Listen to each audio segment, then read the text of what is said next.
नमस्कार दोस्तों, मैं हूं रौनक रामानी और आप देख रहे हैं मेरे इस यूट्यूब चैनल को। दोस्तों आज हम बात करने वाला है कंपोजिशन के कुछ रूल्स के बारे में। दोस्तों रूल्स के वीडियो चालू करने से पहले एक बात बता देता हूँ कि पहले से कोई नियम वगैरह नहीं हुआ करता था। पहले क्या होता था कि फोटोग्राफर्स फोटो क्लिक करते और उसके बाद कुछ लोग उसको जज करते हैं कि भाई ये फोटो अच्छी है, ये फोटो अच्छी नहीं है। फिर उसमें क्या हुआ, कुछ एजुकेटेड लोग आए, साइंटिस्ट लोग आए और फिर उस पर रिसर्च किया कि भाई लोगों को ये फोटो अच्छी क्यों लगती है, ये वाली फोटो अच्छी क्यों नहीं लगती। तो उन्होंने कुछ मैथमेटिक्स के रूल्स अप्लाई किए, कुछ कैलकुलेशन किया और उसके बाद कुछ रूल्स वगैरह निकाला कि भाई इसमें ये रूल्स अप्लाई किया हुआ है, इसमें ये रूल्स अप्लाई किया है। तो वही सब रूल्स के बारे में आज हम चर्चा करने वाले दोस्तों। तो सबसे पहले हम बात करते हैं दोस्तों रूल ऑफ थर्ड के बारे में। रूल ऑफ थर्ड को फोटोग्राफी का गोल्डन रूल भी कहा जाता है दोस्तों। रूल ऑफ थर्ड के अंदर क्या होता है कि आपकी जो फ्रेम है उसको 9 बॉक्सेस में डिवाइड कर लीजिए। 3 बॉक्स इस तरफ, 3 बॉक्स सेंटर में और 3 बॉक्स इस तरफ। तो इस तरीके से टोटल 9 बॉक्सेस आपकी फ्रेम के अंदर बन जाएगा दोस्तों। और आपका जो अब सब्जेक्ट है उसको कोई भी 3 बॉक्सेस के अंदर रख लीजिए, यानी कि 1/3 के पार्ट में आपका सब्जेक्ट और बाकी के जो 6 बॉक्सेस है उसके अंदर आपका ऑब्जेक्ट आपको रखना है दोस्तों। ये रूल्स आपको कब यूज करना है दोस्तों? ये रूल्स में जब आपका ऑब्जेक्ट भी इंपॉर्टेंट है और सब्जेक्ट भी इंपॉर्टेंट है। आप आपका ऑब्जेक्ट भी दिखाना चाहते हो और सब्जेक्ट भी दिखाना चाहते हो, तो आप ये वाला रूल को यूज कर पाओगे। आप इस तरह इधर सैंपल इमेजेस देख पाओगे, इसमें हमने रूल ऑफ थर्ड का ही यूज किया हुआ है। दूसरे रूल्स की अगर हम बात करें तो उसमें लीडिंग लाइंस दोस्तों। लीडिंग लाइंस के अंदर क्या होता है दोस्तों कि आपके सब्जेक्ट की ओर आपको खींचकर लेकर जाता है। कुछ लाइंस होती है आपके इमेज के अंदर, वैसी आपका जो विजन है वो लाइन की ओर से खींचकर आपके सब्जेक्ट की ओर जाता है, उसे ही लीडिंग लाइंस कहते हैं। आप यहाँ कुछ इमेजेस देख पाओगे, इसमें हमने लीडिंग लाइंस का यूज किया हुआ दोस्तों।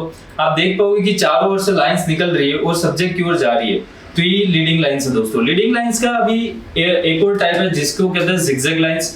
जिगजैग लाइंस में क्या होता है दोस्तों कि सब्जेक्ट के आगे कुछ इस तरीके से ऑब्जेक्ट होता है कि विजन आपका उस ऑब्जेक्ट को जिगजैग करते हुए आपके सब्जेक्ट की ओर जाता हो। जैसे कि यहाँ कोई एक ऑब्जेक्ट है, फिर यहाँ दूसरा ऑब्जेक्ट है और फिर आपका सब्जेक्ट है, तो आपका जो विजन है वो इस ऑब्जेक्ट में से पास होकर आपके विजन तक जाएगा, आपके सब्जेक्ट तक जाएगा दोस्तों। जिगजैग लाइन के बाद हम बात करते हैं लीडिंग रूम के बारे में दोस्तों। इसे लीडिंग रूम या फिर लीडिंग स्पेस भी कहा जाता है। इसमें क्या होता है कि आपका जो सब्जेक्ट है उसके हेड के ऊपर थोड़ी सी आपको स्पेस छोड़नी है। ये जो है पोर्ट्रेट फोटोग्राफी के वक्त बहुत ही यूज किया जाता है ये वाला रूल। यहाँ आप इमेजेस देख पाओगे, इसमें हमने लीडिंग रूम का यूज किया है दोस्तों। इससे क्या होता है कि आपका जो सब्जेक्ट है उसका जो पोर्ट्रेचर है या फिर पोर्ट्रेट फोटोग्राफी आप किया है तो पूरा कंप्लीट उभर कर बाहर आती है दोस्तों। इसके अलावा अगर हम बात करते हैं तो frame within a frame है। Frame within a frame में क्या होता है दोस्तों कि आपको आपका एक फ्रेम बनाना है। जैसे कि कोई ऑब्जेक्ट है, जैसे एक दरवाजा है या फिर कोई विंडो वगैरह है, उसके अंदर आपको आपके सब्जेक्ट को रखना है। तो विंडो या फिर जो भी दरवाजा आपने एज ऑब्जेक्ट सिलेक्ट किया है वो क्या करता है, एक फ्रेम बनाता है और उसके अंदर दूसरी फ्रेम आपकी बनती है दोस्तों। तो ये होता है frame within a frame.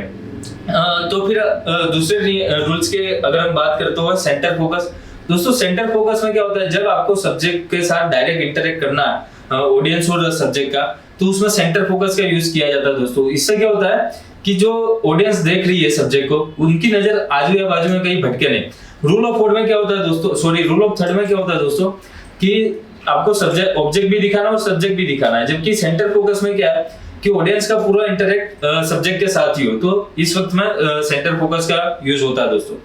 इसके बाद होता है दोस्तों rule of fourth. Rule of fourth में क्या होता है कि आपका जो सब्जेक्ट है वो ओड नंबर में होना चाहिए, यानी कि 3, 5 या फिर 7 नंबर में होना चाहिए। जैसे ओड इवन होता है तो ओड नंबर्स देखने में ज्यादा अच्छे लगते हैं दोस्तों। प्रोडक्ट फोटोग्राफी के अंदर ये रूल्स ज्यादा यूज होता है।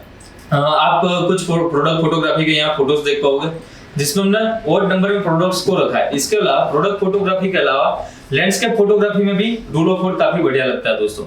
इसके अलावा हम बात करते हैं rule of colour and shades के बारे में दोस्तों। कभी कभार क्या होता है कि आपको कुछ ऐसे शेड्स मिल रहे हैं, कुछ कलर्स उभर कर बाहर आ रहे हैं, ज्यादा ही कलराइज दिख रहा है आपकी फ्रेम के अंदर, एक जगह ज्यादा कलर मिल रहा है, दूसरी जगह पर शेड्स है। तो इसमें आपको क्या करना है, कुछ इस तरीके से फ्रेम बनाना है कि आपके कलर भी दिखे और शेड्स भी दिखे। यहाँ कुछ सैंपल के लिए फोटोज आप देख पाओगे।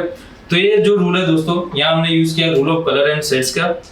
इसके अलावा हम बात करते हैं रूल ऑफ शेप्स या फिर रूल ऑफ कर्व और एस। इसमें क्या होता है दोस्तों, आपका जो सब्जेक्ट होता है, आपकी जो पूरी इमेज होती है उसके अंदर कर्व ज्यादा होते हैं। यहाँ कुछ आप देख पाओगे इमेजेस में। लैंडस्केप फोटोग्राफी करने के लिए दोस्तों अगर आपको कर्व मिल रहे हैं तो ये काफी बेहतरीन रूल होगा। फिर बात करते हैं सिमेट्रिकल शेप्स की। तो सिमेट्रिकल शेप्स या फिर सिमेट्री, ये रूल्स को सिमेट्रिकल शेप्स या फिर सिमेट्री कहा जाता है।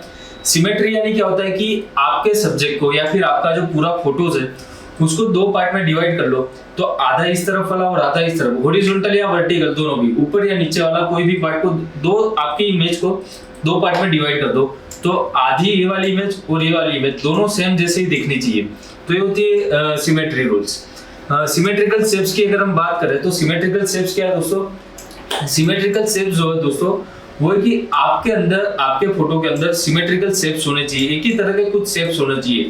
सिमेट्रिकल शेप्स को ही जियोमेट्री शेप्स भी कहा जाता है दोस्तों, जैसे कि कोई राउंड वाला शेप्स है, कोई ट्रायंगल शेप्स है, बहुत सारे शेप्स आपके अंदर, आपकी इमेज के अंदर होनी चाहिए।